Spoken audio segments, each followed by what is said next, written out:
नमस्कार मंडळी. ई प्रसारण, इंटरनेट रेडिओ आणि प्रसार प्रकाशन पुणे या संयुक्त विद्यमाने संचलित इंडिक रूट या चॅनेलवर आज आपण भेटणार आहोत सुप्रसिद्ध इतिहास संशोधक पांडुरंग नामदेवराव बलकवडे यांना. नमस्कार. आपल्या या कार्यक्रमामध्ये स्वागत आहे. मंडळी, इतिहास म्हटलं की बलकवडे सर आणि इतिहास यांचं अभेद्य असं नातं आहे आणि इतका झोकून दिलेला आणि इतिहासाने अंतर्बाह्य भरून गेलेले असे फार क्वचित संशोधक असतात. यापैकी सर हे एक आहे आणि आज आपण त्यांच्याशी बोलणार आहोत. पेशवाई या विषयावरती आपण बोलणार आहोत. पेशवाई हा मराठा इतिहासातील एक फार मोठा कालखंड असा आहे की ज्याने संपूर्ण भारताच्या इतिहासावर एक खूप ठसठशीत अशी मोहर उमटवलेली आहे. तर आज आपण याबद्दल त्यांच्याकडनं जाणून घेणार आहोत. तत्पूर्वी मी आपल्याला त्यांचा परिचय करून देते. हे ज्येष्ठ संशोधक आहेत, इतिहास संशोधक आहेत, हे तर आपल्याला माहितीच आहे.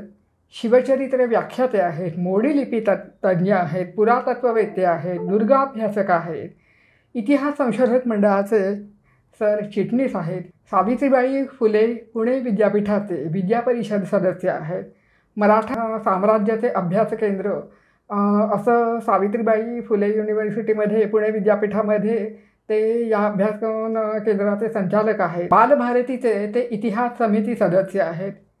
किल्ले रायगड विकास प्राधिकरणाचे सदस्य आहेत. मी आता जी नावं सांगते त्यांचे ते सदस्य आहेत. महाराष्ट्र राज्य गडकोट किल्ले संवर्धन आणि विकास समिती, महाराष्ट्र राज्य आणि तामिळनाडू राज्य संयुक्त तंजावूर मोडी प्रकल्प, बाजीराव समाधी स्मारक विकास समिती रावेरखेडी मध्य प्रदेश, श्री छत्रपती शिवाजी स्मारक समिती श्रीशैलम आंध्र प्रदेश, इतिहास विषयक सल्लागार समिती महाराष्ट्र राज्य, इतिहास विषयक सल्लागार समिती पुणे महानगरपालिका, श्री शिवाजी रायगड स्मारक मंडळ, संभाजी महाराज स्मारक समिती वढू यांचे हे सदस्य आहेत. छत्रपती राजाराम महाराज स्मारक समिती सिंहगडाचे ते संस्थापक अध्यक्ष आहेत. लाल महाल, पुण्यातील जो लाल महाल सुप्रसिद्ध आहे, आपल्याला सगळ्यांना ऐकून माहिती आहे, तर तिथे उत्सव साजरा केला जातो, तर त्या समितीचे संस्थापक अध्यक्ष आहेत. राष्ट्रीय पानिपत स्मृती समितीचे सचिव आहेत. ठाणे मुक्तिदिन उत्सव समितीचे संस्थापक अध्यक्ष आहेत. वडगाव युद्ध महादजी शिंदे समितीचे स्मारक समितीचे सदस्य आहेत. पुणे येथील संस्कार भारतीचे सर उपाध्यक्ष आहेत. भारत इतिहास संशोधक मंडळ आणि पेशवे दप्तर पुणे येथील हजारो मोडी कागदपत्रांचे त्यांनी परीक्षण करून त्या आधारे मराठ्यांच्या इतिहासावर अनेक शोधनिबंध सरांनी प्रसिद्ध केलेले आहेत. पुण्यातील प्राचीन पुण्येश्वर व नारायणेश्वर मंदिरांच्या अवशेषांचा शोध घेऊन ते जतन करण्यासाठी सरांनी काम केलेलं आहे. पुण्यातील कसबा पेठेत 4थ्या शतकातील प्राचीन विष्णू मूर्तीचा शोध घेऊन तिचे जतन केले आहे. पुण्यातील कसबा पेठेत प्राचीन मानवी वस्तीच्या अवशेषांचा शोध घेऊन ते प्रथम सर्वांसमोर आणले आहेत आणि त्यानंतर डेक्कन कॉलेजच्या माध्यमातून झालेल्या उत्खननामध्ये डॉक्टर शरद राजगुरू आणि डॉक्टर प्रमोद जोगळेकर यांच्याबरोबर ते सहभागी होते. त्या संशोधनावर आधारित शोधनिबंध प्रसिद्ध झाला आहे. भारतीय सेनेच्या दक्षिण कमांड मुख्यालयात आपण 40 वर्षे सेवा केली आहे आणि उत्कृष्ट सेवेबद्दल आपल्याला सर्वोत्कृष्ट सेवेचे पारितोषिक मिळालं आहे. 18व्या शतकातील हिंदवी स्वराज्य रक्षणाचा लढा, राजाराम महाराज समाधी इतिहास, धमढेरे घराण्यांचे मराठाच्या इतिहासातील योगदान अशी अनेक प्रकारची ग्रंथसंपदा त्यांची प्रसिद्ध झालेली आहे. श्री शिवपुण्यस्मृती रायगड पुरस्कार, धर्मवीर छत्रपती संभाजी महाराज पुरस्कार, विश्व हिंदू परिषद धर्मरक्षा पुरस्कार, राष्ट्रवादी काँग्रेस समाजगौरव पुरस्कार, सावरकर पुरस्कार असे अनेक पुरस्कार सरांना मिळालेले आहेत. मी आपल्या कार्यक्रमामध्ये आपलं स्वागत करते. सर, पेशवाई सुरुवातीला मी म्हणाले त्याप्रमाणे पेशवाई हा मराठा साम्राज्याचा एक महत्त्वाचा असा एक गाभा असं आपल्याला म्हणता येईल. म्हणजे शिवाजी महाराजांनंतर मराठा साम्राज्य विस्तारलं किंवा राखलं ते पेशवाईने. तर मुळात या पेशवाईतील बाळाजी विश्वनाथ यांच्याकडे हे पेशवापद कसं आलं आणि म्हणजे त्यांना ते कोणी दिलं आणि ती पेशवाईची सुरुवात ही कशी झाली? आपल्या सगळ्यांना कल्पना आहे की छत्रपती शिवाजी महाराजांनी या देशात प्रस्थापित असलेल्या सर्व इस्लामिक सत्ता, आदिलशाही, निजामशाही, कुतुबशाही आणि जंजिरी सिद्दी, मुघल, पोर्तुगीज, इंग्रज, फ्रेंच यांच्याशी संघर्ष करून हिंदवी स्वराज्य निर्माण केलं. शिवाजी महाराजांच्या पश्चात जेव्हा दिल्लीपती मुघल बादशाह औरंगजेबाने 1680 नंतर हे स्वराज्यावर आक्रमण केलं आणि त्याच्याशी या मुघल बादशाह औरंगजेबाशी मराठ्यांचा 27 वर्ष संघर्ष झाला. त्यामध्ये 9 वर्ष छत्रपती संभाजी महाराज, 11 वर्ष राजाराम महाराज आणि राजाराम महाराजांच्या निधनानंतर 7 वर्ष राजाराम महाराजांच्या पत्नी महाराणी ताराबाईंनी संघर्ष केला. याचा परिणाम असा झाला की 27 वर्ष आपण मराठी राज्य जिंकण्याचा प्रयत्न करूनही आपल्याला यश मिळालं नाही. या अपयशाच्या निराश भावनेतूनच 20 फेब्रुवारी 1707 या दिवशी औरंगजेबाचं महाराष्ट्रातच नगरजवळ भिंगार येथे निधन झालं. खरं सांगायचं तर औरंगजेबाचं निधन ही एक प्रकारे हिंदुस्थानच्या इतिहासाला कलाटणी देणारी घटना ठरली. या 27 वर्षाच्या संघर्षाने मराठ्यांमध्ये एक प्रचंड मोठा आत्मविश्वास निर्माण झाला होता की आपण आपल्या स्वातंत्र्यासाठी कितीही बलाढ्य सत्तेशी संघर्ष करून आपल्या स्वत्वाचं रक्षण करू शकतो. औरंगजेबाच्या निधनानंतर परंपरेप्रमाणे मुघल त्या औरंगजेबाच्या वारसांमध्ये सत्तेसाठी संघर्ष सुरू झाला आणि याच सत्ता संघर्षाच्या काळामध्ये औरंगजेबाच्या कैदेमध्ये असणारे 17 वर्ष छत्रपती संभाजी महाराजांचे सुपुत्र युवराज शाहू यांची सुटका झाली आणि शाहू मुघलांच्या कैदेतून सुटून पुन्हा स्वराज्यात आले. आता ज्यावेळेस ते स्वराज्यात आले त्यावेळेस इथं शेवटच्या 7 वर्षामध्ये औरंगजेबाशी संघर्ष करणाऱ्या महाराणी ताराबाई यांच्याशी त्यांचा काही काळ संघर्ष झाला. दोघांच्या काही महत्त्वाच्या भूमिका होत्या आणि त्या संघर्षामध्ये शाहू महाराज यशस्वी झाले. परंतु या संघर्षामध्ये शाहू महाराजांना बाळाजी विश्वनाथ यांनी फार मोलाची मदत केली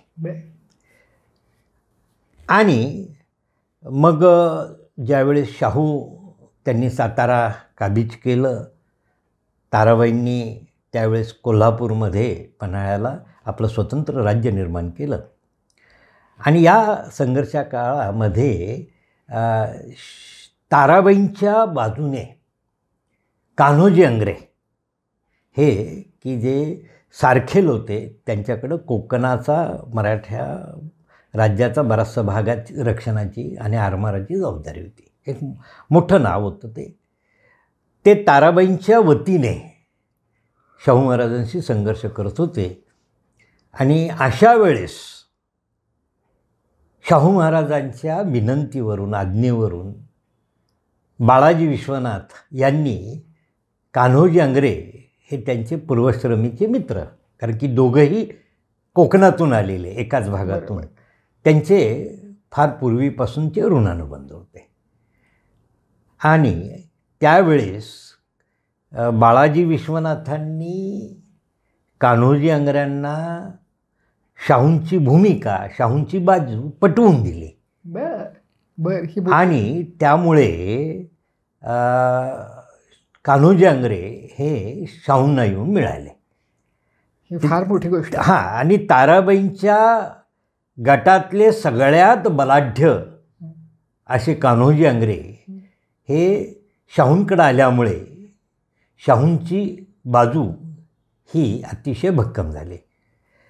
हे कार्य करणारे बाळाजी विश्वनाथ, त्यांची योग्यता, त्यांचं कर्तृत्व, मुत्सद्देगिरी शाहूंच्या निदर्शनास आली आणि त्यांनी याचं बक्षीस म्हणून आपल्या राज्याचं पेशवेपद त्यांना बहाल केलं. आणि अशा पद्धतीने बाळाजी विश्वनाथ हे शाहूंच्या ताब्यातील मराठी राज्याचे पेशवा झाले, पंतप्रधान झाले. वा, मोठे. पण हे पेशवापदाचं कार्य काय असतं? पेशवा म्हणजे पंतप्रधान. अच्छा. आणि जे शिवाजी महाराजांनी अष्टप्रधान मंडळ निर्माण केलं होतं त्यातलं हे प्रमुख पद. अच्छा. आणि पेशव्यांकडं जसं त्या मराठी राज्याचं कारभार तसंच त्याच्या रक्षणाची देखील महत्त्वाची जबाबदारी त्यांच्या खांद्यावर होती. आणि ती बाळाजी विश्वनाथ आणि त्यांचे जे भावी वारस पुढच्या काळातले की ज्यांना पेशवेपदाची ते नेतृत्व करत होते, त्यांनी ह्या दोन्हीही अंगाने म्हणजे मराठी राज्याचा स्वराज्याचा कारभार आणि स्वराज्याचं रक्षण या दोन्हीही कार्यामध्ये फार मोलाचं योगदान दिलेलं आहे. मग आता हे पेशवे म्हणजे मराठी राज्याचे पंतप्रधान होते, तर या पदासाठी छत्रपतींना त्यांच्याकडनं जे का अपेक्षा होती तर ती पेशव्यांनी पूर्ण केली हे आपल्याला दिसतं. पण म्हणजे त्याचं सविस्तर आपण माहिती सांगाल का? हो, आत्ताच सांगितल्याप्रमाणे ज्यावेळेस ताराबाई आणि शाहूंच्या संघर्षामध्ये शाहूंची बाजू घेऊन बाळाजी विश्वनाथांनी या संघर्षामध्ये शाहूंना छत्रपतीपद प्राप्त करण्यासाठी आणि त्यांना स्थिर स्थावर करण्यामध्ये मोलाची मदत दिली. यातून त्यांना पेशवेपद प्राप्त झालं, पंतप्रधान प्राप्त झालं. पुढच्या काळामध्ये त्यावेळेस एक प्रकारची यादवीजन्य परिस्थिती होती, अस्थिरता होती मराठी राज्यात. कारण की एक प्रकारे मराठी राज्य दोन गटामध्ये, दोन भागामध्ये दुभंगलं गेलं होतं, विभागलं गेलं होतं. आणि अशा वेळेस बाळाजी विश्वनाथांनी शाहूंच्या सर्व शत्रूंवर मात केलेली आहे. आणि त्यावेळेस शाहूंच्या आणि बाळाजी विश्वनाथांच्या असं लक्षात आलं की आपल्याला आपापसात संघर्ष करणाऱ्या मराठ्यांना एखाद्या उदात्त ध्येयाच्याकडे घेऊन जाणं आवश्यक आहे. आणि कर्मधर्म संयोगाने ती एक संधी प्राप्त झाली. बरोबर. काय झालं की औरंगजेबाच्या पश्चात दिल्लीमध्ये अनेक मुघल बादशाह झाले. अगदी काही वर्षांमध्ये तिथं बादशाही बदलत होती. साधारणपणाने 1716-17 सालाच्या सुमाराला दिल्लीमध्ये एक फरुखशियर नावाचा मुघल बादशाह होता. तो गादीवर येण्यासाठी तिथं सय्यद बंधू, सय्यद हुसेन आणि सय्यद अब्दुल्ला नावाचे दोन कर्तृत्ववान सरदार जे बंधू होते, त्या भावांनी त्याला मदत केली होती. त्यामुळे साहजिक या सय्यद बंधूंच्या दिल्लीच्या राजकारणावर प्रभाव निर्माण झालेला होता. थोरला भाऊ सय्यद अब्दुल्ला हा दिल्लीच्या मुघल फरुखशियर बादशाहाचा वजीर झाला होता. आणि धाकटा भाऊ हा मीरबक्षी, म्हणजे पंतप्रधान आणि सेनापती असं दोन्हीही पदं या दोघांकडे आल्यामुळे दिल्लीच्या राजकारणावर त्यांचा असलेला प्रभाव फरुखशियरला असह्य वाटत होता.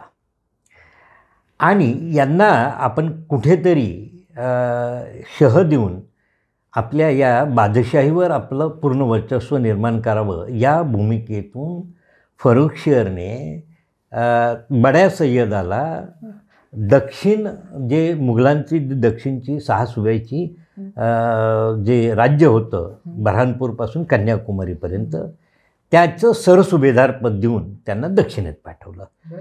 त्यामुळे त्या दोन भावांच्या मध्ये एकमेकापासून दूर गेल्यामुळे त्यांच्यात एक प्रकारे अंतर निर्माण झालं आणि त्या संधीचा फायदा घेऊन फरुखशेरने दिल्लीमधल्या सय्यदाला कैद केला, नजरकैदेत ठेवलं.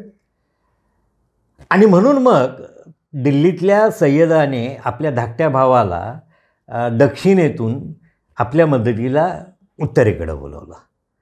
आणि ज्याप्रमाणे आपण या फरुखशेर बादशाहला दिल्लीच्या तख्तावर बसवलं, पण तो आपल्याला त्रास देतो आहे, तर त्याला आपण दूर करून नवीन एखाद्या तरुणाला दिल्लीच्या तख्तावर बसवलं अशी त्यांनी योजना केली. परंतु आपल्या एकट्याच्याने हे शक्य होणार नाही, सय्यद बंधूंना असं वाटत होतं. आणि या कामामध्ये जर बादशाहाला शह द्यायचा असेल तर आपल्याला मराठ्यांची मदत घेणं भाग आहे. आणि या भूमिकेतून या सय्यद बंधूंनी बाळाजी विश्वनाथ पेशवे आणि शाहू छत्रपतींशी संधान बांधलं. आणि शाहूंना आणि बाळाजी विश्वनाथांना ही फार मोठी संधी वाटली. त्याचे दोन भाग होते की मराठे हे आपापसातील यादवीमध्ये जे गुंतून पडलेले होते त्यांना एक मोठं ध्येय देता येईल आणि मुघल साम्राज्यावर एक प्रकारे वर्चस्व निर्माण करण्याची ही एक आयती आलेली संधी होती. आणि या भूमिकेतून बाळाजी विश्वनाथ मराठ्यांचं मोठं सैन्य घेऊन उत्तरेकडं निघाले. आणि जो दक्षिणेतला सय्यद होता त्याला त्यांनी आपल्याबरोबर घेतलं आणि मराठ्यांचं 25,000 सैन्य हे दिल्लीकडं निघालं. आणि बाळाजी विश्वनाथांनी 1719मध्ये दिल्ली जिंकली, दिल्लीचा लाल किल्ला जिंकला. फरुखशेर जो बादशाह होता त्याला कैद केलं आणि त्याला कैद करून त्याच्या जागेवर रफी उत्तरजत नावाचा एक तरुण मुलगा सय्यद बंधूंच्या मदतीने दिल्लीच्या तख्तावर बसवला.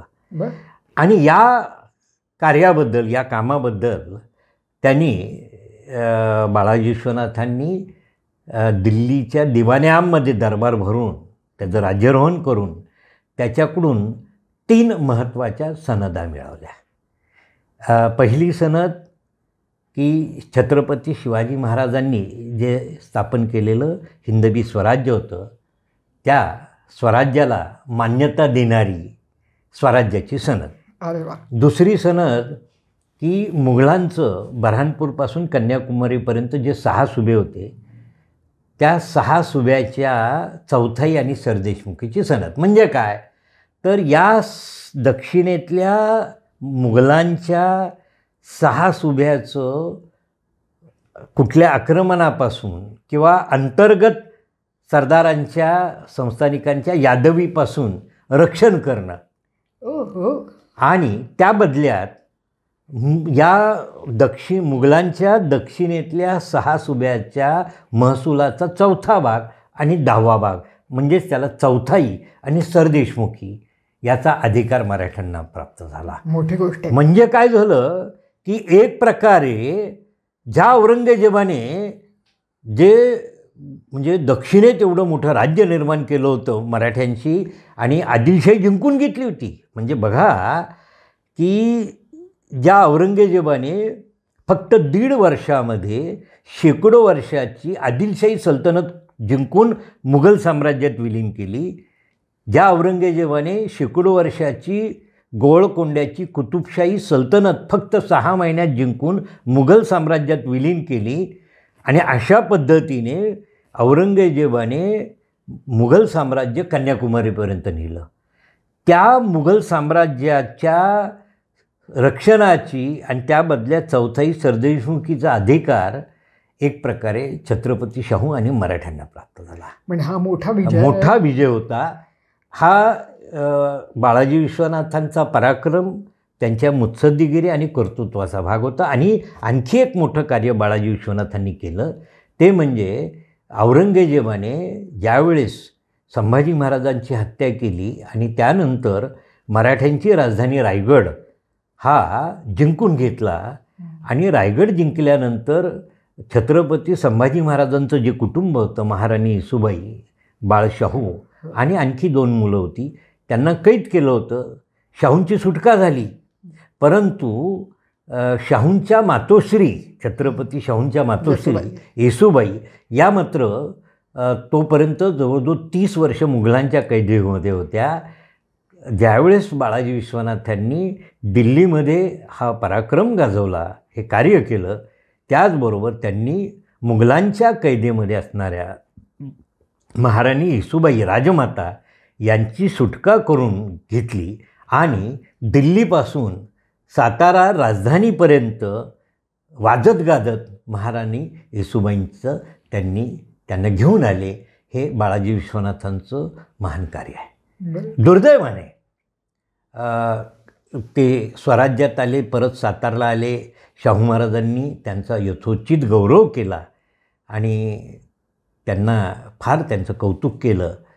दरम्यान बाळाजी विश्वनाथांच्या अनुपस्थितीमध्ये शाहू महाराजांच्या विरोधात काही बंडखोर मराठा सरदारांनी उठाव करण्याचा प्रयत्न केला होता. दामाजी थोरात असेल, विठोजी चव्हाणांनी असेल, तर तो देखील उठाव त्यांनी मोडून काढला. अरे वा.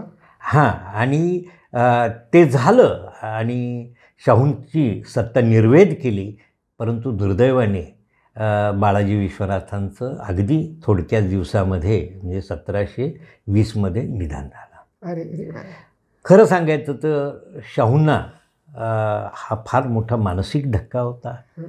आणि ज्या बाळाजी विश्वनाथांनी एवढं मोठं कार्य केलं शाहूंसाठी, मराठी राज्यासाठी, त्या बाळाजी विश्वनाथांचं अकाली निधन होणं मराठी राज्यासाठी एक फार मोठा हानी होती. आणि अशा वेळेस आता मराठी राज्याचे पंतप्रधान पेशवा म्हणून ही धुरा समर्थपणाने पेलणारी व्यक्ती कोण याचा शाहू महाराज शोध घेत असताना त्यांचं लक्ष 20 वर्षाच्या तरुण बाजीराव पेशव्यांनी वेधून घेतलं. बाजीरावांना शाहू महाराज अगदी लहान वयापासून ओळखत होते. त्यांनी त्याला पाहिलं होतं आणि दिल्लीच्या बाळाजी विश्वनाथांबरोबर बाळाजी विश्वनाथांचे दोन्ही सुपुत्र बाजीराव आणि चिमाजी अप्पा हे युद्ध किंवा मोहिमांचा अनुभव यावा म्हणून अगदी लहान वयातच ते दिल्लीला गेले होते. आणि हा 17-18 वर्षाचा तरुण दिल्लीमध्ये त्यांनी आपल्या पराक्रमाचा, कर्तृत्वाचा, त्यांच्या चातुर्याचा एक प्रकारे ठसा जो उमटवलेला होता तो बाळाजी विश्वनाथांच्या लक्षात आला होता. आणि म्हणून त्यांनी फक्त 20व्या वर्षी थोरल्या बाजीरावांना मराठी राज्याचं पेशवेपद बहाल केलं. आणि ते देखील बाजीरावांनी सार्थ करून दाखवलं. आपल्या स्वामीचा विश्वास त्यांनी दाखवून दिला. अगदी खरी गोष्ट आहे. पण म्हणजे इथे मला दोन्ही दिसतं की ज्यांनी समर्थपणाने पेललं हा तर भाग आहेच, पण शाहू महाराजांची गुणाग्राहकता इथनं दिसून येते. हो, अगदी खरं आहे, अगदी खरं आहे, अगदी खरं आहे. म्हणजे त्याचा मला फार आनंद वाटतो. हो हो. पण हा जो अशा रीतीने पहिले बाजीराव पेशवे झाले फक्त 20व्या वर्षी, आणि मग त्यांनी मराठा राज्य सर्वार्थाने विस्तारलं. हो हो. पण मग हा विस्तार करताना त्याच्यामागे त्यांची भूमिका काय? बरोबर आहे, बरोबर आहे. आता काय झालं, ह्या 20 वर्षाच्या तरुणाने आपला धाकटा भाऊ 16 वर्षाचे चिमाजी अप्पा, मला या दोघांच्या चरित्राचा अभ्यास केल्यानंतर त्यांच्यामध्ये रामलक्ष्मणासारखं दिसून येतं. एकमेकावर प्रचंड प्रेम, विश्वास असं त्यांच्यामध्ये आपल्याला आणि कर्तृत्व दिसून येतं, पराक्रम दिसून येतो. आणि स्पर्धेचा अभाव हा नाही, त्यांनी एकमेकावर पूर्ण प्रेम, त्यामुळे त्यांचं कधीही आपल्याला तसं दिसून येत नाही. बाजीरावांच्या समोर फार मोठं आव्हान होतं. कशाचं होतं की शाहू छत्रपतींनी बाजीरावासारख्या एका 20 वर्षाच्या युवकाला मराठी राज्याचं पंतप्रधान पद म्हणजे पेशवेपद बहाल केलं, याविषयी मनामध्ये काही तत्कालीन मराठा मंडळामध्ये एक शंकेचं पाल होतं, अविश्वास किंवा त्यांच्या कर्तृत्वाविषयी त्यांच्या मनात शंका होती की ही मंडळ, हे तरुण, हा बाजीराव कसं काय हे पेलणार, आणि शाहूंचं हे त्यांचा निर्णय चुकला तर नाही, आणि मग तो साध्य करून दाखवण्याचं आव्हान बाजीरावांना होतं. आणि म्हणून मग बाजीरावांनी त्यांनी ताबडतोब कामाला सुरुवात केली आणि शाहूंनी जी काही गोष्ट त्यांच्यावर एखादी गोष्ट सोपवावी आणि ती त्यांनी पूर्णत्वाला नेली. लगेचच त्यांनी बाळाजी विश्वनाथन पेशवेपद प्राप्त झालं. ताबडतोब त्यावेळेस की बाळाजी विश्वनाथ पेशव्याचं अकाली झालेलं निधन बघितल्यानंतर मुघलांचा दक्षिण भारताचा सुभेदार निजाम उल मुल्क, खरं सांगायचं तर निजाम उल मुल्कबद्दल बोलत असताना 18व्या शतकातील मुघल साम्राज्यातील सर्वात मुत्सद्दी, कर्तृत्ववान, धोरणी असा तो सर्वात बलाढ्य सरदार आहे, मुघल सरदार आहे. तो महत्त्वाकांक्षी आहे आणि औरंगजेबाच्या पश्चात जे दिल्ली सल्तनतीमध्ये किंवा दिल्लीच्या मुघल राज्यामध्ये जे मोठे कर्तृत्ववान माणसं निर्माण झाली त्यापैकी होत्या. या निजामाला त्याला अनेक मुलं होती. त्यांनी त्याच्यासमोर की आपण दिल्लीत राहून आपला स्वतःचा फार मोठा उत्कर्ष करून घेता येणार नाही. त्याला एक महत्त्वाकांक्षा होती की माझं एक मोठं राज्य निर्माण करायचं त्याचं ध्येय होतं. आणि मग हे राज्य कसं निर्माण करता येईल स्वतःचं, आणि मग त्या दृष्टिकोनातून तो राजकारणाचे नवनवीन आडाखे बांधत होता. त्याने आपला थोरला मुलगा गाझीउद्दीन याला दिल्लीच्या बादशाचं वजीरपद प्राप्त करून दिला, कारण सय्यद बंधू संपले होते. आणि त्याने स्वतःला स्वतःच्या थोरल्या मुलाला गाझीउद्दीनला दिल्लीचं वजीरपद घेतलं बादशाचं, आणि धाकटा मुलगा नासिर जंग याला दख्खनच्या 6 सुब्याचं सुभेदारपद दिलं. हो, पण तेच सुभे का जे मराठ्यांना दिलेले होते ते? नाही, तो सुभे मी काय सांगितलं, चौथाई आणि सरदेशमुखी दिली होती आणि त्याच्या बदल्यात त्याचं रक्षण करायचं. आणि हा नासिर जंग हा मुघल साम्राज्याचा दक्षिण सुभ्याचा सुभेदार, मराठे सुभेदार नाही आहेत, ते फक्त रक्षण करते आहेत, त्यांची भूमिका रक्षण करते आहे. त्या मुघल साम्राज्याच्या त्या राज्याचं आलेल्या संकटापासून त्याचं रक्षण करणं, त्याच्या कारभारातले अडथळे दूर करणं आणि मुघल सरदारांमधले आपापसातले वाद सोडवणं हे मराठ्यांचं कार्य होतं.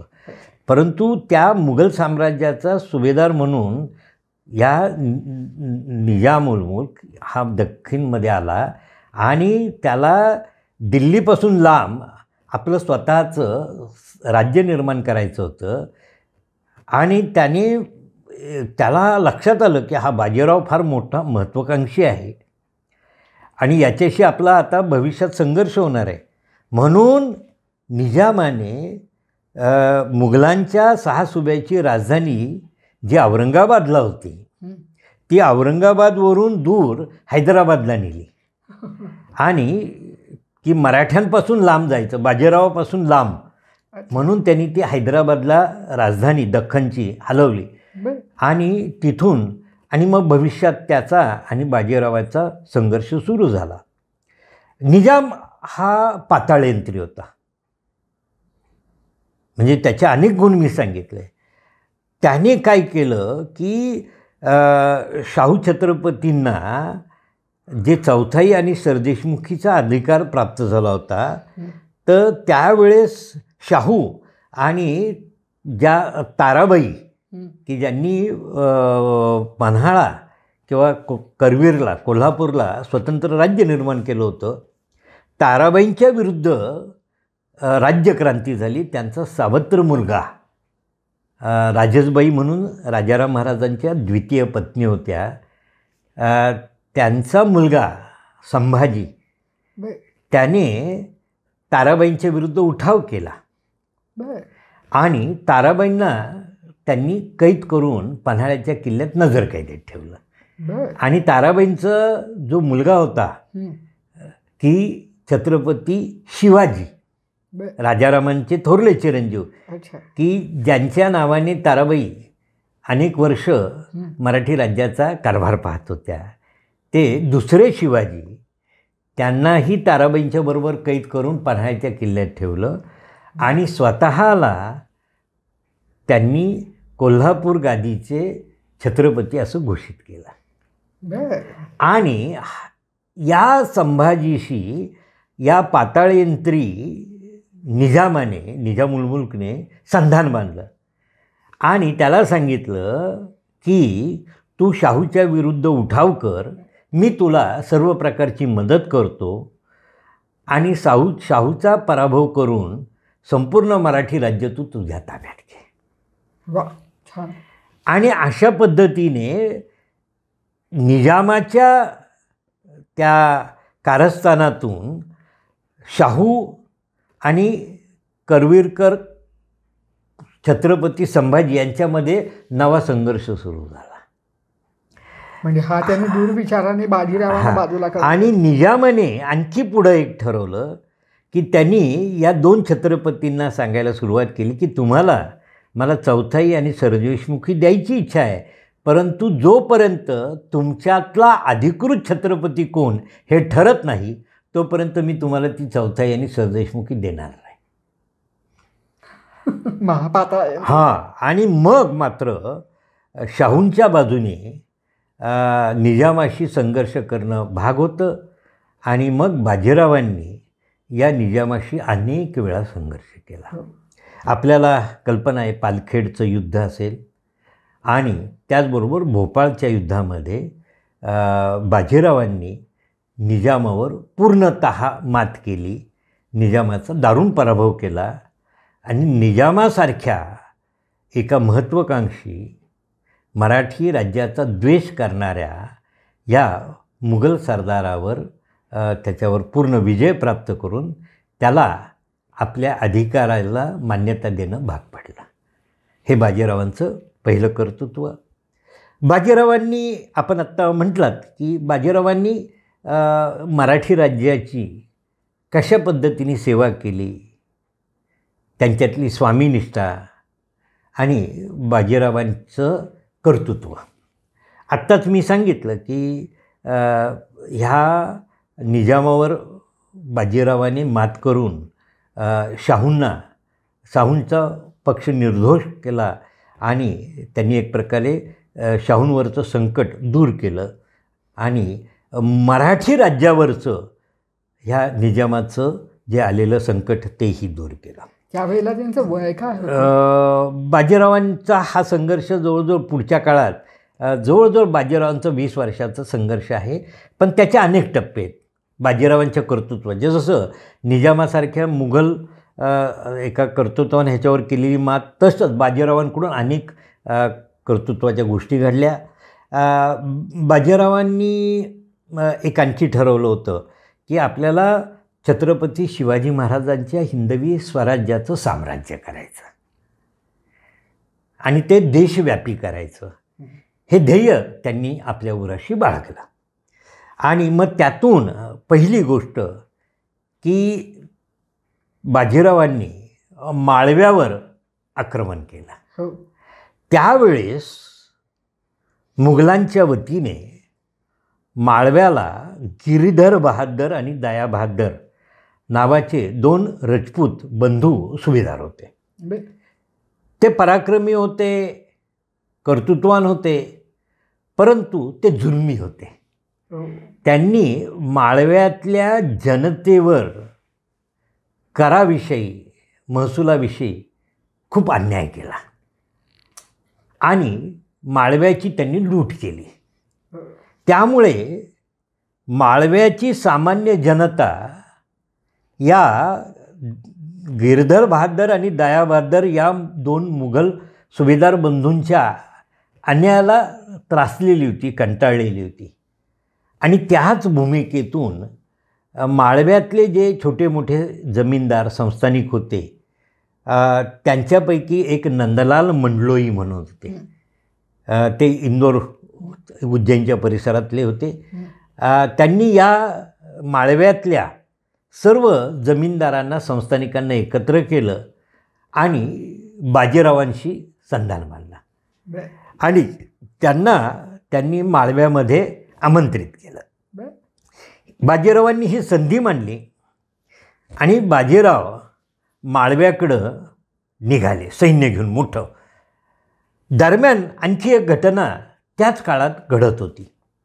ती घटना म्हणजे अशी होती की बुंदेलखंड, माळवा म्हणजे आजचा जो मध्य प्रदेश आहे त्याचे 2 ते 3 प्रादेशिक भाग पडतात. माळवा, बुंदेलखंड आणि आणखी काही भाग आहे.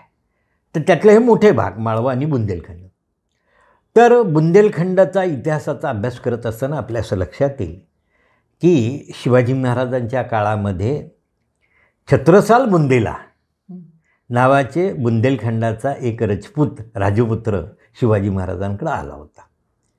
छत्रसाल बुंदेल्यांचे वडील चंपकलाल बुंदेला हे बुंदेलखंडाचा राजा होता, संस्थानिक होता बुंदेलखंडाचा.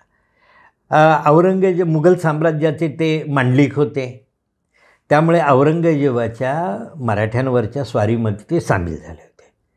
त्यांनी मराठ्यांविरुद्ध अनेक लढायांमध्ये भाग घेतला, पराक्रमी होते ते.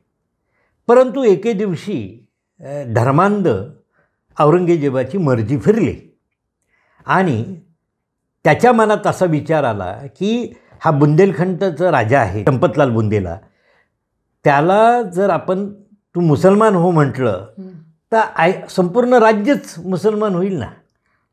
म्हणजे राजाने जर धर्मांतर केलं तर राज्याचं धर्मांतर होतं. काश्मीरमध्ये असंच घडलेलं होतं. आणि याच उद्देशाने औरंगजेबाने चंपतलाल बुंदेलाला सांगितलं की तू इस्लाम धर्म स्वीकार. चंपतलालने मात्र त्याला विरोध केला, म्हणून औरंगजेबाने त्यांची हत्या केली. आता त्याचा पुत्र त्यावेळेसचा छत्रसाल बुंदेला, त्याला फार वाईट वाटलं की माझ्या वडिलांनी ज्या औरंगजेब आणि मुघल साम्राज्याचं रक्षण केलं किंवा त्याच्यासाठी आपलं रक्त सांडलं, परंतु आमच्यावर त्यांनी धर्म लादण्याचा प्रयत्न केला, माझ्या वडिलांनी धर्माच्या रक्षणासाठी बलिदान दिलं, अशा मुघल बादशाहाच्या सेवेत मी कधीही जाणार नाही. आता बघा, छत्रसाल बुंदेला आपल्यावर अन्याय झालेला आहे आणि आपलं रक्षण करणारा या देशामध्ये एकमेव व्यक्ती आहे, ती म्हणजे छत्रपती शिवाजी महाराज. आणि म्हणून ते छत्रपती शिवाजी महाराजांच्या भेटीला आले. त्यांनी छत्रपती शिवाजी महाराजांना विनंती केली की मला तुम्ही आपल्या सेवेमध्ये घ्या. शिवाजी महाराजांना खरं तर त्याला सेवेत घ्यायला काहीच हरकत नव्हती, परंतु शिवाजी महाराजांना असं वाटत होतं की मी जसं या देशात प्रस्थापित असलेल्या ह्या अन्यायी अत्याचारी सत्तांशी संघर्ष करून एक प्रकारे हिंदू संस्कृती, राष्ट्र आणि समाजाचं रक्षण करतो आहे, अशाच प्रयत्न सर्वत्र झाला पाहिजे. आणि हा जो काही बुंदेलखंडाचा युवराज त्याच्यावर अन्याय झालेला आहे, तर त्याला जर आपण बुंदेलखंडामध्ये औरंगजेबाशी संघर्ष करून नवं राज्य, स्वतःचं जिंकून घेतलेलं राज्य मिळवण्याची जर प्रेरणा देता आली तर द्यावी. ह्या भूमिकेतून त्यांनी त्याला सांगितलं की तू माझ्यासारखाच पुन्हा स्वराज्य निर्मितीचा प्रयत्न कर, बुंदेलखंडातलं तुझं जे राज्य शत्रूंनी जिंकून घेतलेलं ते पुन्हा मिळव, स्वातंत्र्य मिळव, आणि त्यासाठी तुला लागेल ती मी मदत देतो. आणि शिवाजी महाराजांपासून प्रेरणा घेतलेल्या छत्रसाल बुंदेले बुंदेलखंडात गेले. त्यांनी मुघलांशी संघर्ष केला आणि थोड्याच वर्षात त्यांनी स्वतःचा बुंदेलखंड मुक्त केला. आता काय झालं की पुढे छत्रसाल बुंदेले वृद्ध झालेले होते आणि अशा वेळेस मुघलांच्या वतीने मोहम्मद खान बंगश नावाचा एक बलाढ्य सरदार, मुघल सरदार, याला मुघल बादशाहाने या बुंदेलखंडावर आक्रमण करायला पाठवलेलं होतं. त्याचं असणारं प्रचंड सैन्य, साधनसामुग्री, त्याने बुंदेलखंडावर आक्रमण केलं. आता वृद्ध छत्रसाल बुंदेल्याने त्याच्याशी फार प्रतिकार केला, परंतु दुर्दैवाने त्याचा पराभव झाला. त्याची राजधानी शत्रूच्या ताब्यात गेली आणि अशा वेळेस छत्रसाल बुंदेला जंगलामध्ये त्यांनी त्या डोंगरामध्ये दऱ्याखोऱ्यात आश्रय घेतला आणि महाराणा प्रतापांसारखं पुन्हा आपलं राज्य मिळवण्याचा प्रयत्न सुरू केला. अशा संकटसमयी छत्रसाल बुंदेलेला शिवाजी महाराजांच्या एका वचनाची आठवण झाली की ज्यावेळेस तू संकटात सापडशील त्यावेळेस तू मला किंवा आपल्या मराठी राज्याचा जो कोण वारस असेल, वंशज असेल, त्याला तू विनंती कर, आम्ही तुझ्या मदतीला आहो. आणि याच भूमिकेतून छत्रसालाने बाजीराव पेशव्यांना विनंती केली की तुम्ही माझ्या रक्षणाला या. आणि बाजीरावांनी शिवाजी महाराजांनी दिलेल्या वचनाची पूर्तता करण्यासाठी आपलं सैन्य घेऊन ते बुंदेलखंडात आले. आता बघा, दोन एकाच वेळेस माळवा आणि बुंदेलखंडामध्ये मराठ्यांचा नवा संघर्ष सुरू झाला.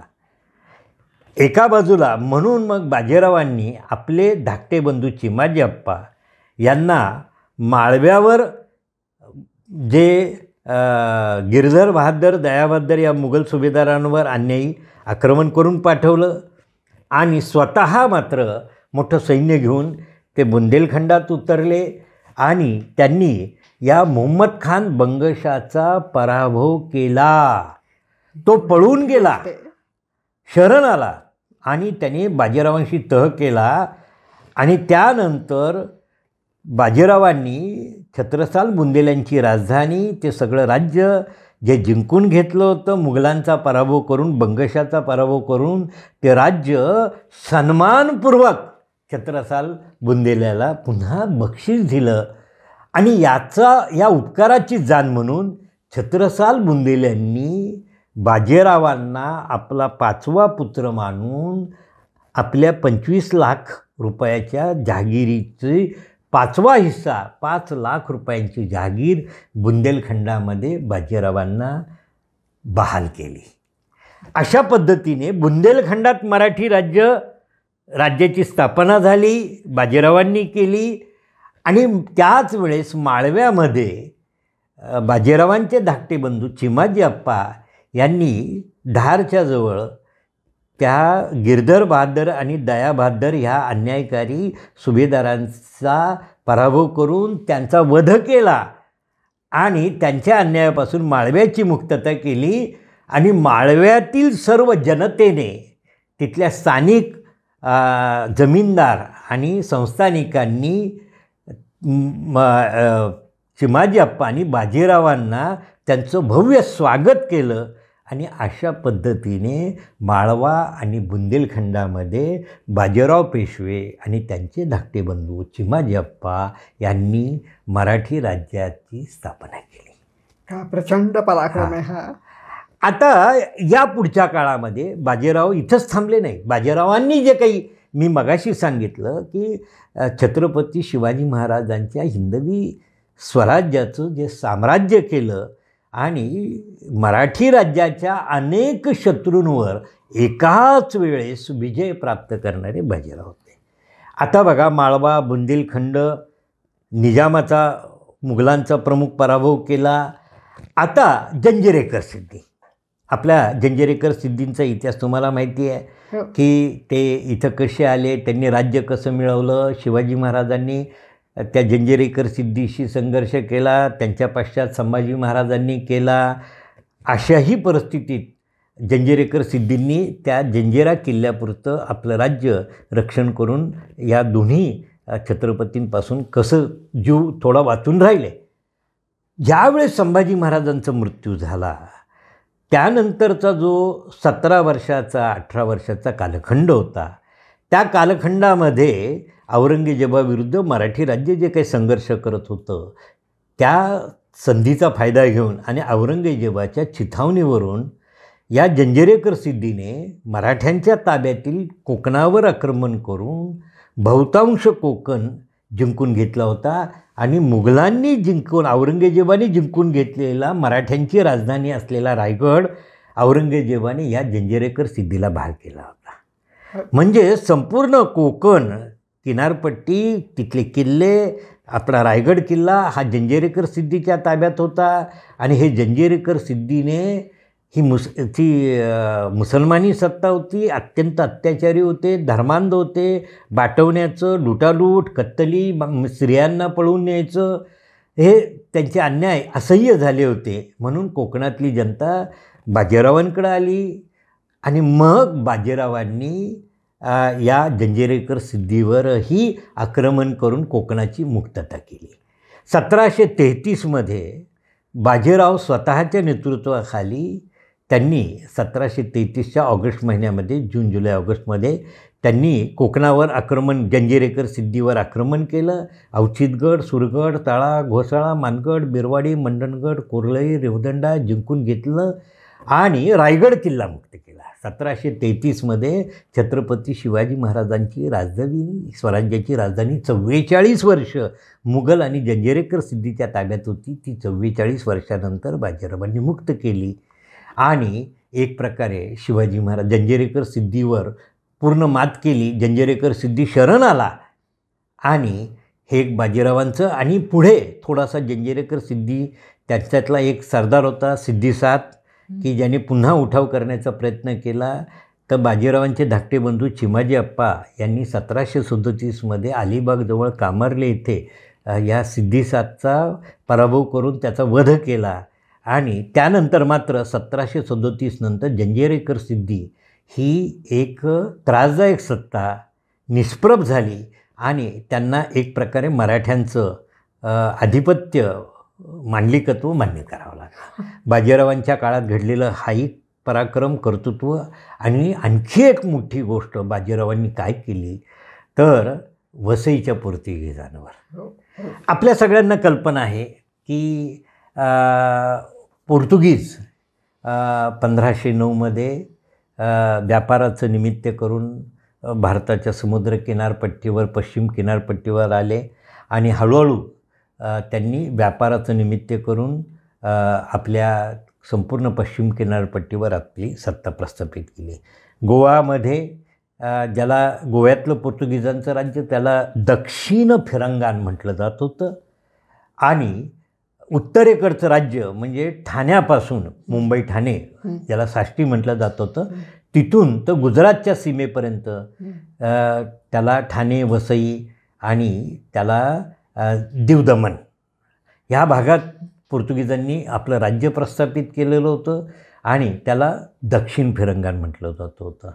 तर आणि मध्य फिरंगान म्हणजे चौल, रेवदंडा आणि कोरलई हे 3 किल्ले.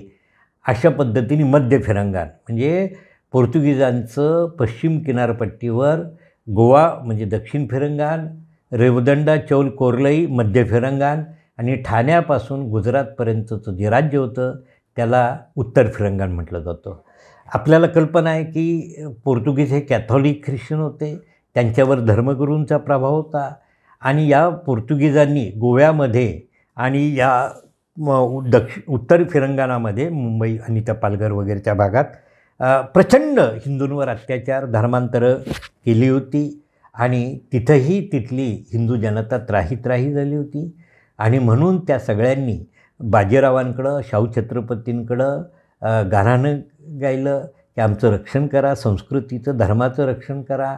आणि याच भूमिकेतून बाजीरावांनी आपले धाकटे बंधू चिमाजी अप्पा यांच्या नेतृत्वाखाली पोर्तुगीजांवर जे आक्रमण केलं 1737मध्ये मार्चमध्ये हे आक्रमण सुरू झालं. आणि पहिल्याच दिवशी 27 मार्च 1737ला चिमाजी अप्पांनी ठाण्याचा किल्ला जिंकून घेतला. एक महत्त्वाचं किल्ला जिंकला.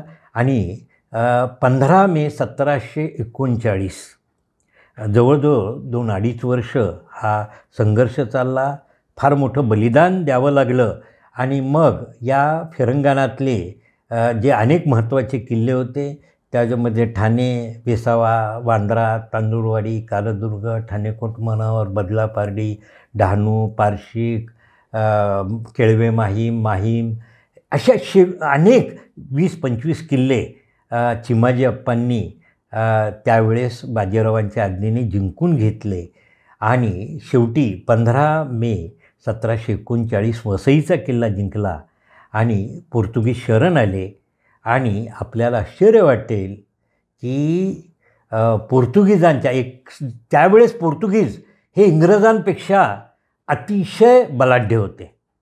आपल्याला कल्पना नसेल की पोर्तुगालची राजकन्या इंग्लंडच्या राजपुत्राला दिली आणि त्या निमित्ताने त्या इंग्लंडच्या राजपुत्राला पोर्तुगीज राजाने मुंबई बेट आंदण दिला. देश कुणाचा आणि कोण कुणाला आंदण देतो अशा पद्धतीने मुंबई बेटामध्ये इंग्रज पहिल्यांदा आपली सत्ता प्रस्थापित करू लागले. पण इंग्रजांची सत्ता त्याही वेळेस मुंबई बेटापुरती मर्यादित होती आणि त्या काळात जगामध्ये पोर्तुगीजांची सत्ता संपूर्ण जगभरात मुघलांच्या सत्तेखालोखाल ही अत्यंत आधुनिक प्रगत अशी ह्या युरोपियन सत्ता म्हणून ती प्रस्थापित होती. अशा जगातल्या एका बलाढ्य प्रगत पाश्चात्य सत्तेकडून जवळजवळ 250 वर्षाच्या गुलामीतून बाजीराव आणि चिमाजीअप्पांनी भारताच्या भूमीची मुक्तता केली. आणि ठाणे वसईची मुक्तता ही हिंदुस्थानच्या इतिहासातलं एक महत्त्वाची घटना होती आणि ते देखील बाजीराव आणि चिमाजीअप्पांच्या कर्तृत्वाचाच तो एक इतिहास आहे. आणि अशा पद्धतीने ते घडलं. आणि बाजीरावांची आणखी एक महत्त्वाची गोष्ट की बाजीरावांनी 1737मध्ये दिल्लीपर्यंत धडक मारून मुघल बादशाहाला त्यांनी आपलं एक प्रकारे आधिपत्य मान्य करायला लावलेलं आहे. फार मोठी गोष्ट आहे.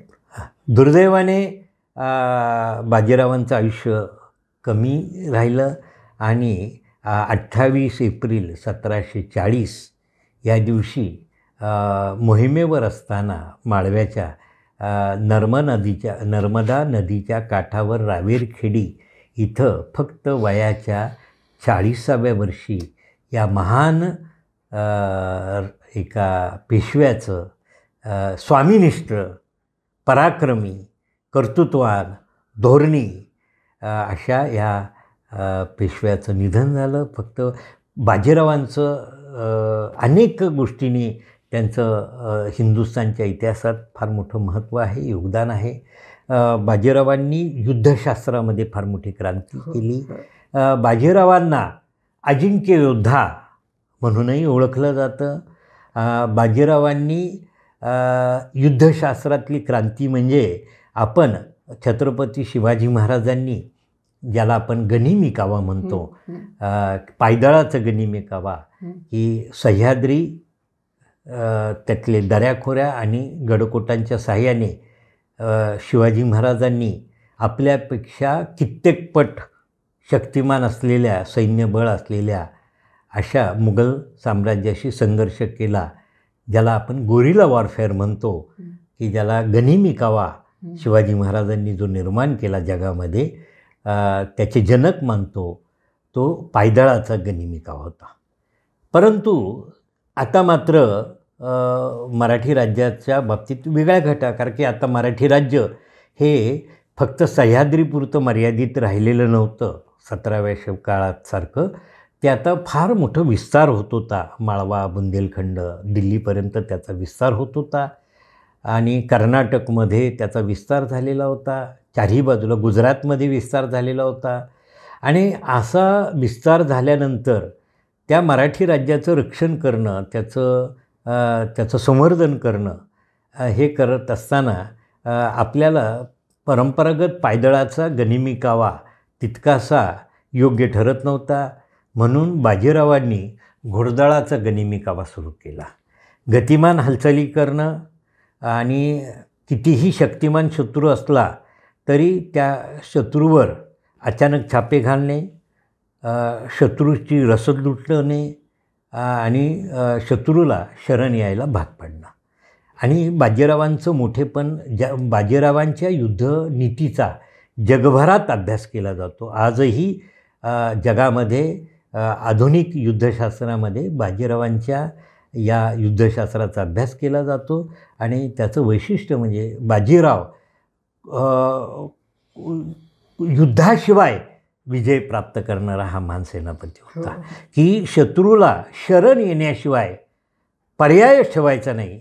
आणि काय असतं की युद्ध जेव्हा सुरू होतं त्यावेळेस दोन्ही पक्षाची अपरिमित साधनसामुग्री, पैसा, मनुष्यबळ याची हानी होती.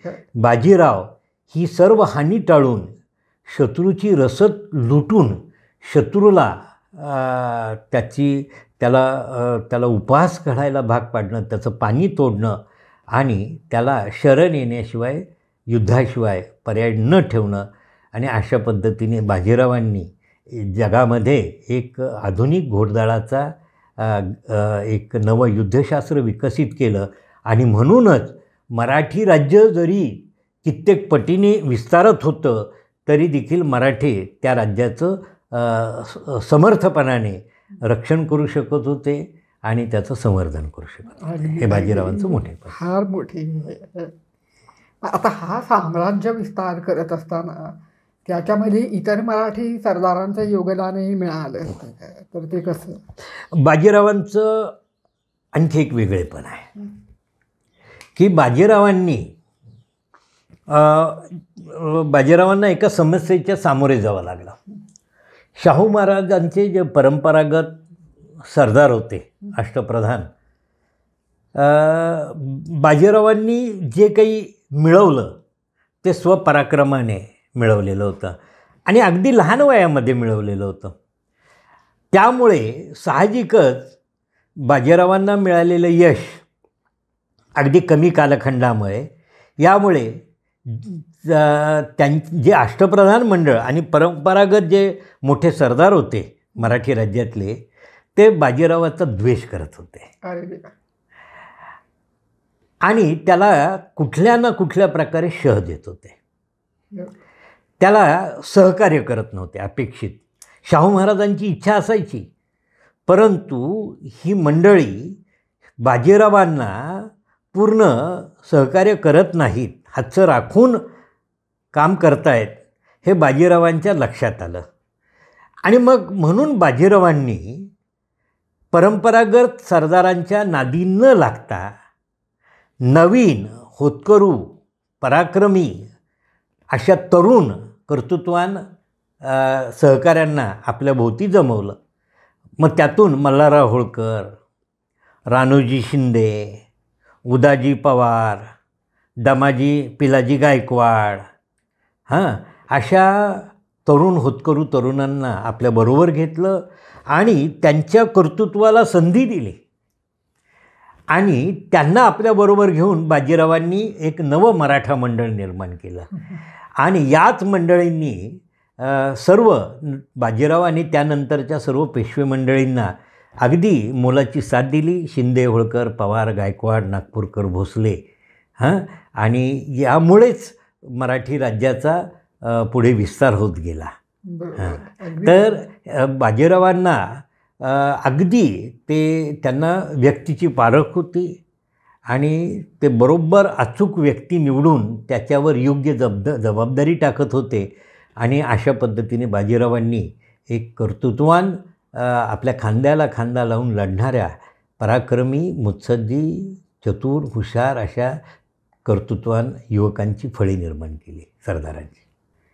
आत्तापर्यंत आपण ऐकलं की बाजीरावांनी उत्तरेकडे विजय मिळवला, गुजरात किंवा इकडे कोकणामध्ये सगळीकडे विजय मिळवला, सगळीकडे त्यांनी अन्यायातून अनेकांची मुक्तता केली. पण दक्षिणेकडे त्यांनी कधी स्वारी केली का नाही? हो, अगदी खरं आहे. अगदी महत्त्वाचा प्रश्न आहे की सामान्यतः बाजीरावांच्या उत्तरेकडच्या मोहिमा याचा आपण विचार करतो, माळवा, बुंदेलखंड, दिल्ली, गुजरात. परंतु बाजीरावांनी दक्षिणेतही स्वाऱ्या केल्या. आणि त्याचं महत्त्व काय मराठ्यांच्या इतिहासातलं आपल्याला कल्पना आहे की औरंगजेबाच्या आक्रमणाच्या काळात शिवाजी महाराजांनी जे दक्षिण दिग्विजय करून फार मोठं राज्य दक्षिणेत निर्माण केलं होतं. म्हणजे जिंजीपर्यंतचं राज्य शिवाजी महाराजांनी निर्माण केलं. आणि याच राज्याच्या साहाय्याने, दक्षिणेतल्या कर्नाटकच्या राज्याच्या साहाय्याने छत्रपती राजाराम महाराजांनी 8 वर्ष मुघलांशी संघर्ष केला. 1698मध्ये राजाराम महाराज जिंजीच्या किल्ल्यातून त्या 8 वर्षाच्या वेढ्यातून बाहेर पडले आणि ते महाराष्ट्रात आले. आणि राजाराम महाराज महाराष्ट्रात आल्यानंतर दक्षिणेतलं जे मराठ्यांचं राज्य होतं, जे शिवाजी महाराजांनी मिळवलेलं होतं आणि ज्याचा राजाराम महाराजांना उपयोग झाला होता, ते सगळं जवळजवळ सगळं बहुतांश राज्य औरंगजेबाने जिंकून घेतलं होतं. बरोबर बरोबर. म्हणजे ज्यावेळी शाहू सुटून आले तर दक्षिणेमध्ये मराठ्यांच्या राज्याचं जे मिळवलेलं बहुतांश राज्य हे मुघलांच्या ताब्यात होतं. आणि शाहू महाराजांनी बाजीरावांवर एक मोठी जबाबदारी टाकली की जिथे आमच्या आजोबांनी मोठं राज्य निर्माण केलं, जे आमच्या काकासाहेबांना त्याची मदत झाली, ते राज्य मात्र आज आम्हाच्या ताब्यात नाही आणि तिथं ते राज्य पुन्हा आपल्याला मिळवलं पाहिजे. आणि शाहू महाराजांची ही आज्ञा शिरसावंद मानून बाजीरावांनी कर्नाटकमध्ये 2 मोहिमा केल्या. आणि बाजीरावांनी चिकोडी, बेळगाव, नेसरी आणि तिथून बंगलोर, श्रीरंगपट्टणची बदामीची स्वारी, ह्या सगळ्या कर्नाटकमधल्या 2 स्वाऱ्या केल्या. आणि आश्चर्य म्हणजे की तिथं जे काही संस्थानिक होते आणि मुघलांची जे तिथं सुभेदार होते, त्या सगळ्यांचा पराभव करून त्यातलं की म्हणजे निजामाच्या ताब्यात थोडासाच भाग राहिला फक्त. आणि म्हणजे आजच्या आंध्र प्रदेश म्हणजे हैदराबादचं राज्य राहिलं मुघलांच्या ताब्यात. पण कर्नाटकमधलं जे राज्य होतं ते बहुतांश राज्य बाजीरावांनी पुन्हा जिंकून घेतलं. आणि तिथले जे हिंदू संस्थानिक होते की ज्यांनी मराठी राज्याचं आधिपत्य झुगारून लावलं होतं, ते आधिपत्य बाजीरावांनी पुन्हा त्यांना मान्य करायला लावलं. आणि एक प्रकारे राजाराम महाराजांच्या निधनानंतर जे मराठी राज्य मुघलांच्या ताब्यात गेलेलं होतं आणि स्थानिक संस्थानिकांनी मराठ्यांविरुद्ध उठाव करून मराठी राज्याचं आधिपत्य झुडकावून लावलं होतं, ते पुन्हा मान्य करायला लावणं आणि पुन्हा एकदा दक्षिण भारतामध्ये 18व्या शतकात मराठी राज्याचा पुन्हा पाया घालण्याचं काम बाजीरावांनी केलेलं आहे. आणि हे लोकांना आणि सगळे तिथं, परंतु ते उत्तरेच्या राजकारणात गुंतून पडले. आणि जर बाजीरावांना थोडा वेळ झाला असता तर बाजीरावांनी कन्याकुमारीपर्यंत एक सशक्त दक्षिण भारतामध्ये एक राज्य निश्चित निर्माण केलं असतं. परंतु त्यांचं थोडंसं हे जे काही, तरी देखील त्यांनी जे मराठी राज्य शिवाजी महाराजांच्या काळात होतं ते पुन्हा मिळवण्याचा प्रयत्न केलेला बाजीरावांनी आपल्याला पाहायला मिळतो. खरं केवढं अफाट आणि अचाट कार्य त्यांनी केलेलं आहे, ह्याची तुलनाच नाही करता येणार. आणि फक्त 20 वर्षाच्या कालावधी. बरोबर. आणि त्यांना अजून जर आयुष्य मिळालं असतं तर तुम्ही म्हणाल त्यांचं आयुष्य हे फक्त रणांगणावरच, कुठलाच उपभोग नाही. आणि बाजीरावांच्याबद्दल मला आवर्जून सांगावंसं वाटतं की हा एवढा पराक्रमी, कर्तृत्वान एक अजिंक्य योद्धा, परंतु घरातल्या कुठल्याही सण उत्सवामध्ये किंवा लग्न कार्यामध्ये स्वतःच्या मुलांच्या मुंजी असतील, लग्न असतील, लग्नामध्ये देखील बाजीराव हजर नव्हते. आणि त्यांनी आपलं आयुष्य फक्त रणांगणावर आणि घोड्यावरच हजारो किलोमीटर त्यांनी घोडदौड केली. आणि मराठी मातीची, महाराष्ट्राची, मराठी या संस्कृतीची आणि शिवरायांच्या स्वराज्याची सेवा केली. असा तो एक महान शिवरायांचा पाईक, खरा पाईक म्हटलं, शिवरायांचा एक 18व्या शतकातला एक महान शिष्य म्हटलं तर वावगं ठरणार नाही असं मला वाटतं. बाजीरावांचं एवढं प्रचंड कर्तृत्व ऐकलं, त्यांच्याबरोबरची माझी आप्पांचं ऐकलं, तर आता मला असं वाटतं की ते अतिशय स्वामीनिष्ठ म्हणून प्रसिद्ध होते सगळेच जण. तर त्यांचे आणि शाहू महाराजांचे संबंध कसे होते? अगदी फार महत्त्वाचा हा प्रश्न आहे की आपल्याला मी मगाशी सांगितलं की बाळाजी विश्वनाथ एक स्वामीनिष्ठ शाहू छत्रपतींचं सहकारी. की ज्यांनी संकटसमयी शाहू महाराजांना साथ दिली. त्यांनी केलेलं कार्यकर्तृत्व शाहू महाराजांनी अनेक ठिकाणी व्यक्त केलं आहे की बाळाजीची माझ्यावर असलेली निष्ठा, त्यांनी माझी केलेली सेवा आणि त्याचं कुठेतरी मला उत्तराई व्हायचं आहे आणि माझ्या मनात विश्वास आहे की बाळाजीचंच कार्यकर्तृत्व, त्याचे हे 2 सुपुत्र बाजीराव आणि चिमाजी पुढे नेतील. आणि याच विश्वासाने शाहू महाराजांनी मराठी राज्याची धुरा बाजीरावांवर सोपवली आणि त्यांना सहाय्यक म्हणून चिमाजी अप्पा नेमले. या दोन्हीही बंधूंनी शाहूंना आपलं दैवत मानलेलं आहे. त्यांची सर्व निष्ठा शाहू छत्रपतींच्या चरणाशी आहे. कुठलीही मोहीम असो, कुठलाही निर्णय असो, बाजीराव आणि चिमाजी अप्पा शाहूंच्या सल्ल्याशिवाय करत नव्हते. आणि ज्यावेळेस दिल्लीवर बाजीरावांना असं वाटत होतं की आपण दिल्लीवर आक्रमण करावं, दिल्ली जिंकून घ्यावी, अशा वेळेस शाहूंनी त्यांना सांगितलं की मी माझी सुटका होत असताना औरंगजेबाच्या मुलाला वचन दिलेलं आहे की मी दिल्लीवर कधीही आक्रमण करणार नाही. आणि म्हणून मग शाहूंच्या इच्छेखातर बाजीरावांनी दिल्लीवर आक्रमण केलं नाही. दुसरी गोष्ट की कितीही यश हो, किती मोठे पराक्रम बाजीरावांनी, एवढे मोठमोठाले विजय मिळवले, कित्येक वेळा आपल्याला असं लक्षात येतं कारण की शाहू महाराज त्यांनी जे काही 17 वर्ष शत्रूच्या कैदेमध्ये असताना ज्या हाल अपेष्टा झाल्या किंवा त्यांना ज्या परिस्थितीच्या सामोरे झाले होतं, त्यामुळे शाहू महाराज हे थोडेसे शांत चित्ताचे झाले होते. जगाच्या इतिहासात जर बघितलं तर ज्यावेळेस असे कर्तृत्ववान बाजीरावांसारखे, चिमाजी अप्पासारखी कर्तृत्ववान माणसं एकत्र येतात आणि त्या राज्याचं एवढा विस्तार करतात किंवा त्या राज्यावर मोठं योगदान देतात, अशा व्यक्तींच्या मनात काही महत्त्वाकांक्षा निर्माण होते आणि त्यांच्या मनात आपलं स्वतंत्र राज्य असावं असं येतं, असं निर्माण होतं. परंतु तुम्ही बाजीराव आणि चिमाजी अप्पांचा सर्व पत्रव्यवहार आज उपलब्ध आहे, हजारो पत्र आहेत, पण त्यामध्ये या दोन्हीही भावांच्या मनामध्ये स्वामीनिष्ठेवेदी कुठंही विकल्प निर्माण झालेला दिसून येत नाही. शाहूंनी नुसती आज्ञा करायची की ताबडतोब तुम्ही मला भेटायला, हातातली सर्व कामं बाजूला सारून बाजीराव आणि चिमाजी अप्पा हे शाहू महाराजांच्या भेटीला जात होते. एवढंच नव्हे तर अनेक वेळा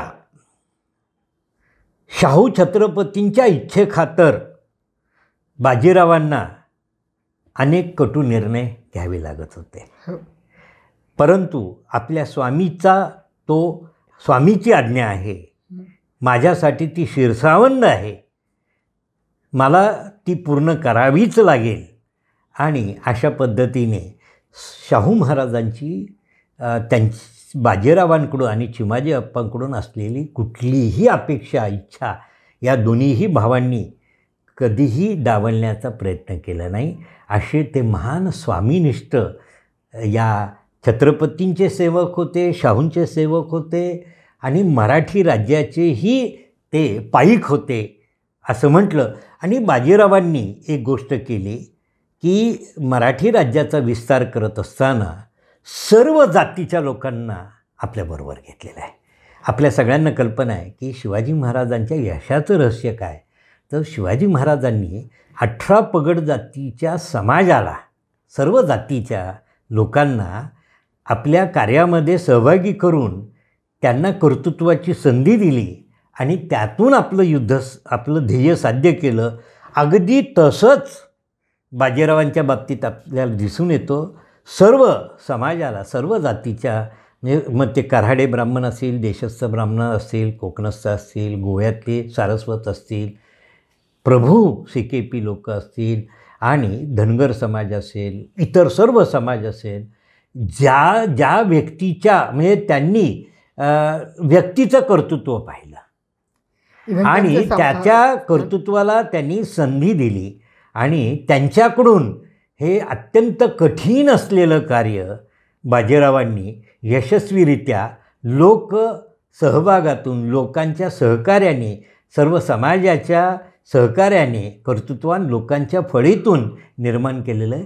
हे बाजीरावांचं एक वेगळेपण आहे आणि त्यातच त्यांचं यश सामावलेलं आहे असं आपल्याला म्हणता येईल. खरं म्हणजे खरं आजच्या परिस्थितीमध्ये आपण सगळ्यांनी हे लक्षात ठेवायला पाहिजे. खरं आहे, खरं आहे, खरं आहे. की म्हणजे आरक्षण किंवा हे जर सगळं बघितलं तर खरं म्हणजे त्याच्यापेक्षा आपलं सगळ्यांचं एकत्र येणं हे जास्त महत्त्वाचं आहे. हे आपल्याला इतिहासाने दाखवलं. इतिहासाने बाजीरावांनी समाजाला कसं बरोबर घ्यावं आणि त्यांच्याकडून कार्य कसं घडून घ्यावं याचं आपल्याला बाजीरावांच्यामध्ये दिसून येतं. अगदी खरं आहे.